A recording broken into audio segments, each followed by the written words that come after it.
سلام البنات، كي دايرين؟ لاباس عليكم؟ شخباركم؟ نتمنى تكونوا بخير وعلى خير. اليوم في هذا الفيديو غادي نهضروا على واحد المكون اللي هو ولا مشهور بزاف في العنايه بالبشره، وخصوصا في المنتوجات اللي كدار تحت العينين.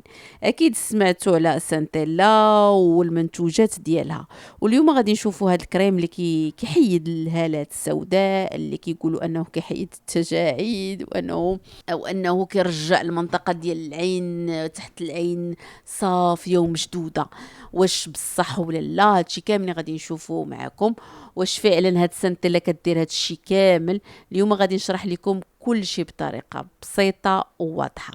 السنتيلا اللي معروفه في كوريا هي واحد النبته معروفه بزاف في اسيا، وكتدخل في بزاف ديال المنتوجات العنايه بالبشره الكوريه، حيت ولات مشهوره لانها كتعطي البشره كتهدئها، و اون بليس انها كترطبها، وبزاف ديال الناس اللي عندهم بشره حساسه كيبغيوها بزاف.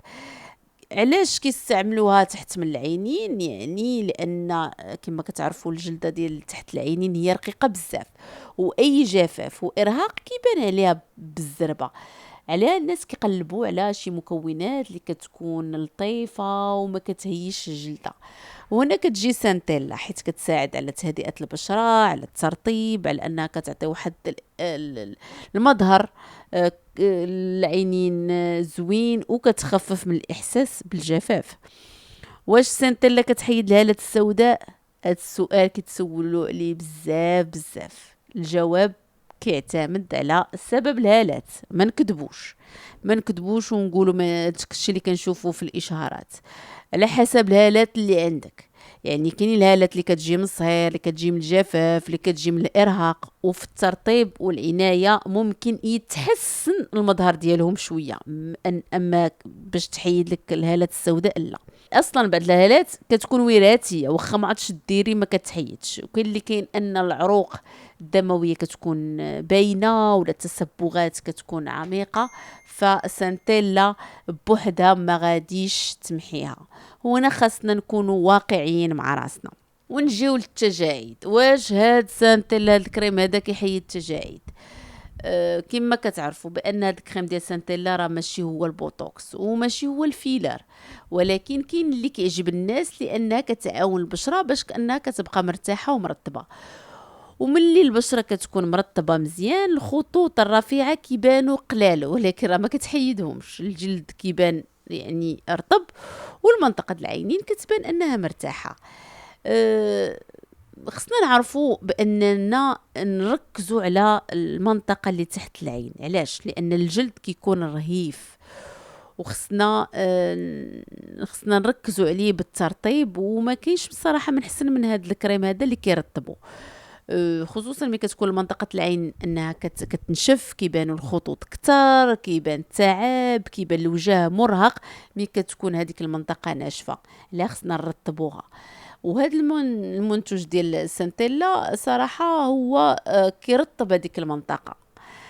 كيفاش نستعملوا هذا المنتوج ديال سانتيلا ديال تحت العينين؟ الطريقه هي سهله بزاف. كنغسلوا وجهنا مزيان بالدبل كلانزينغ، وكناخذوا كميه صغيره بزاف قد الحبه ديال الروز، صغيره بزاف، ونطبقوها تحت العينين. ما نفركوش، نطبطبوا تحت من العينين غير بطبطبات خفيفه.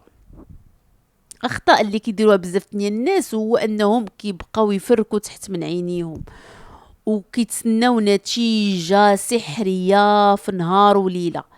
العنايه بالبشره خصها الاستمراريه. ديما تنقول لكم الاستمراريه ثم الاستمراريه. وبزاف ديال العوامل اللي كيزيدوا الهالات السوداء، مثلا الا ما كنتيش كتنعسي مزيان، الا مثلا كتسهري، الا ما كتشربيش الماء، الا مثلا كتحكي عينيك بزاف، غادي يبقى هذا المشكل. واخا ديري هذا الكريم، العنايه الحقيقيه كتبدا من العادات اليوميه. البنات، سانتيلا هذا الكريم ماشي هو سحري، هو غير مهدئ، وكيرطب هاد المنطقه ديال تحت العينين، كيساعد انها تبان مرتاحه اكثر، وتخفف بعض الخطوط اللي كتكون من الجفاف، ماشي من تجاعيد ديال الجفاف، يعني هاد المنطقة ملي كتكون جافة كتحيدها، ولكن ماشي شي علاج سحري للهالات ولا التجاعيد اللي هي عميقة، وأفضل نتيجة كتكون ملي كتستعمل مع الروتين متوازن ونوم مزيان وترطيب كافي.